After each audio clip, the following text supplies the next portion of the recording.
এতেকাবের যে 7টা ফজিলত অর্থাৎ 7টা স্পেশাল পুরস্কার, যা শুধুমাত্র এতেকাব যে করবে শুধুমাত্র এই পুরস্কার সেই পাবে। 1 নম্বর পুরস্কার হলো যতদিন সে এতেকাব করবে অর্থাৎ শেষ দশকে, অর্থাৎ আজকে সন্ধ্যা থেকে আসরের পর থেকে নিয়ে চাঁদ উঠা পর্যন্ত এই টাইম সে সমস্ত প্রকারের গুনাহ থেকে বেঁচে থাকবে। সুবহানাল্লাহ বলবেন না? একজন মানুষের একটা সেকেন্ড গুনাহ থেকে বেঁচে থাকা কঠিন, সেখানে যে কয়দিন এতেকাবে থাকবে সে সর্বপ্রথম পুরস্কার হলো কি সমস্ত গুনাহ থেকে সে বেঁচে থাকবে। দ্বিতীয় পুরস্কার হলো যেহেতু সে এতেকাবে বসে আছে, বাইরে থেকে অনেক নেক কাজ করার সুযোগ থাকবে কিন্তু সে যাইতে পারতেছে না, করতে পারতেছে না। এই মহল্লার মানুষ যত নেক কাজ করবে প্রত্যেকটা নেক কাজ এর করলে যেই পরিমাণ সওয়াব পাবে এতেকাবকারীও সেই পরিমাণ সওয়াব পাবে। এতেকাব করতেছে এই কারণে, কারণ তো সে ইচ্ছা করলে যাইতে পারতেছে না। 3 নম্বর পুরস্কার হলো 2টা কবুল হজ আর 2টা কবুল উমরা করার সব আল্লাহ তাআলা তাকে দান করবেন। এ কাকে দান করবেন? যে ব্যক্তি এতেকাব করবে। কবে থেকে কবে? 20শে রমাজান আসরের পর থেকে নিয়ে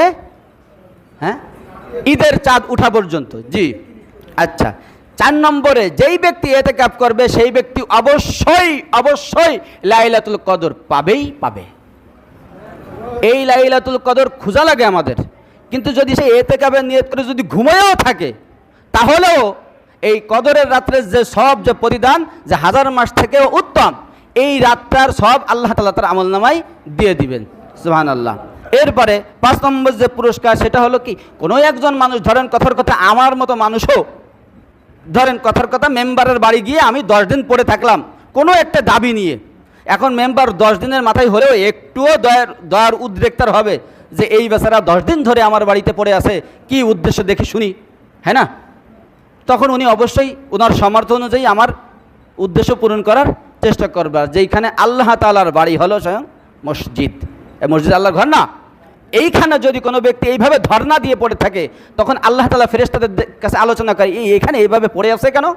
তো তখন জিজ্ঞাসা করে আল্লাহ জাহান্নামের ভয়ে, জান্নাতের আশায়, তোমার ভয়ে, তোমার সন্তুষ্টির জন্য এইভাবে পড়ে আছে। আল্লাহ তাআলা ফেরেশতাদেরকে বলেন যে তোমরা সাক্ষী থাকো, এ যে নিয়তে এখানে বসেছে তার নিয়তের সফলতা দান করে দিলাম আমি। আচ্ছা, তাহলে যদি এখান থেকে কেউ গুনাহ মাফ চায় আল্লাহ তাআলা তার গুনাহ মাফ করে দেবেন। যদি কেউ জান্নাত চায় জান্নাত দিয়ে দেবেন, জাহান্নাম থেকে মুক্তি চায় জাহান্নাম থেকে মুক্তি দিয়ে দেবেন। আচ্ছা, কয় নম্বর পুরস্কার ছিল এটা? 5 নম্বর। 6 নম্বর পুরস্কার হলো জাহান্নাম থেকে, অর্থাৎ যেই ব্যক্তি এতেকাব করবে এতেকাবকারীর থেকে আল্লাহ তাআলা জাহান্নামকে 3 খন্দক দূরে ঠেলে দিবেন। কয় খন্দক?